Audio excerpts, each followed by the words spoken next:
अस्सलामुअलैकुम। Welcome to my channel Ghardari with Bushi. कैसे हैं आप सब? आज मैं हाजिर हुई हूँ एक मोस्ट डिमांडिंग रेसिपी के साथ जो बच्चों को भी पसंद है, बड़ों को भी और बुज़ुर्गों को भी। तो ये है जी चिकन नगेट्स की रेसिपी। ये आप एक बार ज़रूर आजमाएं। इंशाल्लाह इस रेसिपी को ट्राई करने के बाद आपके घर में बाहर के नगेट्स नहीं आएंगे। चलते हैं जी इंग्रेडिएंट्स की तरफ। इसके लिए हमें चिकन ब्रेस्ट बोनलेस चाहिए 700 ग्राम और चिकन थाई बोनलेस चाहिए 300 ग्राम। उसके अलावा जो चीज़ें हमें चाहिए उसमें है salt, white pepper powder, black pepper powder, ginger powder, garlic powder, soft butter और साथ में है यहाँ पर ब्राउन ब्रेड। मैं यहाँ पर ब्राउन ब्रेड इस्तेमाल कर रही हूँ, आप वाइट भी यूज़ कर सकते हैं, बस सीड्स वाली नहीं यूज़ करनी इसमें। सबसे पहले मैं यहाँ पर जो बोनलेस थाई है उसका मैं कीमा बनाने लगी हूँ। मैंने चॉपर में पहले थोड़ा सा बटर अप्लाई कर दिया था ताकि कीमा उसके साथ नहीं चिपके। इस तरह वो साथ चिपकता नहीं है, अलग अलग ही रहता है। तो आप भी ये ट्रिक ट्राई करें। अब मैं जो है चिकन ब्रेस्ट डाल रही हूँ और अब इसका मैं कीमा बना रही हूँ। बिल्कुल बारीक चॉप करना है इसको, जितना बारीक होगा उतने ज़्यादा अच्छे नगेट्स बनेंगे। अब मैं ब्रेड डाल रही हूँ, इसको भी मैं इसी में चॉप करने लगी हूँ और ये ब्रेड भी हो गई। अब हम 1 बाय 1 करके सब चीज़ें मिक्स कर देंगे। यहाँ पर मैंने खाली बॉल ले ली है, उसमें मैंने ये ब्रेड क्रम्स डाल दिए हैं। अब मैंने ये चिकन ब्रेस्ट का कीमा डाल दिया है और अब ये मैंने थाई का डाल दिया। थाई का आप ज़रूर ऐड करें, उसकी वजह से जो है नगेट्स में बहुत जूसीपन आ जाता है, बहुत जूसी बनते हैं वो। अब मैंने सारे स्पाइसेस ऐड कर रही हूँ और मैंने बटर भी ऐड कर दिया है। सब इंग्रेडिएंट्स जो आपको दिखाए थे वो सब मैंने इसमें ऐड कर दिए हैं। अब हाथों पर मैंने थोड़ा सा ऑयल अप्लाई किया है और मैं इसको मिक्स कर रही हूँ।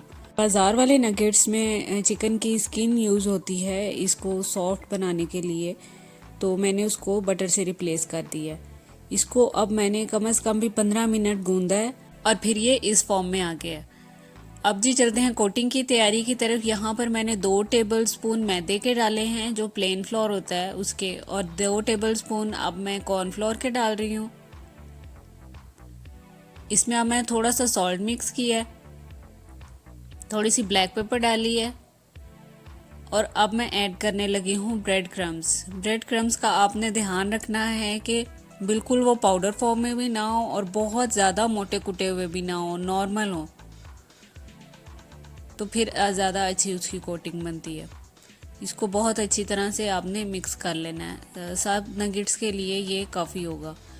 अब जी मैं यहाँ पर एग बीट कर रही हूँ। ये जो हमने उसका बैटर बनाना है कोटिंग के लिए, ये मैं उसकी तैयारी कर रही हूँ। एग वॉश बना रही हूँ और इसमें थोड़ा सा मिल्क मिक्स कर लिया है। इसको बहुत अच्छी तरह बीट करना है और ये हमारा एग वॉश तैयार हो गया। अब जी चलते हैं नगेट्स बनाने की तरफ। इसकी कोटिंग भी आप 2 तरह से कर सकते हैं। अगर तो आपको फ्लेक्स वाली पसंद है तो फिर आप पहले ड्राई पाउडर में डालेंगे, फिर वेट में डालेंगे और फिर ड्राई वाली कोटिंग करेंगे तो ऊपर फ्लेक्स की फॉर्म आ जाएगी उसकी। और अगर आपको फ्लेक्स वाली नहीं चाहिए, सिंपल जैसे नगेट्स की होती है वो चाहिए, तो फिर हम पहले एग वॉश में डिप करेंगे, फिर उसके बाद जो हमने ड्राई कोटिंग बनाई है उसमें डिप करेंगे। पहले एग वॉश और फिर ड्राई कोटिंग। इसी तरह से ये सारे नगेट्स हम बना लेंगे। तो अगर आपको फ्लेक्स की फॉर्म में लानी है तो फिर पहले फ्लोर, फिर एग वॉश और फिर फ्लोर। तो ये अब आपकी अपनी पसंद है। आप बना के 2 से 3 महीने तक फ्रीज भी कर सकते हैं। उसमें आपने क्या करना है कि इसको थोड़ा थोड़ा फ्राई करके, जैसे 5 से 6 मिनट फ्राई करके, तो फिर आप इसको फ्रीज करेंगे। फिर टेस्ट भी ख़राब नहीं होता और शेप भी ख़राब नहीं होती और वो सेफ हो जाते हैं फ्राई होने की वजह से। तो ये है जी इनकी फाइनल लुक। ये मैं आपको करीब से दिखा रही हूँ। ये देखिए कितने जूसी हैं और बिल्कुल परफेक्ट टेक्सचर आया है इसका। अच्छी लगी आपको मेरी ये नगेट्स की रेसिपी? इसके साथ साथ मैं आपको 2 सॉसेस की रेसिपी भी दे रही हूँ। आप उन सॉसेस के साथ इनको सर्व करें और फिर देखेंगे कैसे नहीं आपकी वाह वाह होती। जी तो ये 2 सॉसेस हैं, एक है गार्लिक सॉस और साथ में है बर्गर सॉस। दोनों सॉसेस जो हैं फास्ट फूड जितनी भी है उस सब के साथ बहुत अच्छी लगती है। अच्छा जी, पहले हम तैयार कर लेते हैं गार्लिक सॉस। इसमें हमें गार्लिक चाहिए, मायोनीज चाहिए, लेमन जूस चाहिए और साथ में चाहिए योगर्ट। अब इसकी तैयारी की तरफ चलते हैं। यहाँ पर सिंपली मैंने ये सारी चीज़ों को मिक्स कर दिया है अच्छी तरह से, बस मिक्स कर देना है इनको। इसमें मैं सॉल्ट वगैरह ऐड नहीं कर रही क्योंकि मायोनीज़ में पहले ही बहुत सॉल्ट है, तो मैंने कुछ भी नहीं ऐड किया। आप चाहें तो ब्लैक पेपर या वाइट पेपर भी ऐड कर सकते हैं। ये फ्रिज में तकरीबन 1 वीक तक सेव रह सकती है। आपने अगर ज़्यादा देर सेव रखना है तो फिर आप योगर्ट ऐड नहीं करें। अब चलते हैं जी बर्गर सॉस की तैयारी की तरफ। इसके लिए जस्ट हमें 2 इंग्रेडिएंट्स की ज़रूरत है, एक मायोनीज़ और एक है केचप।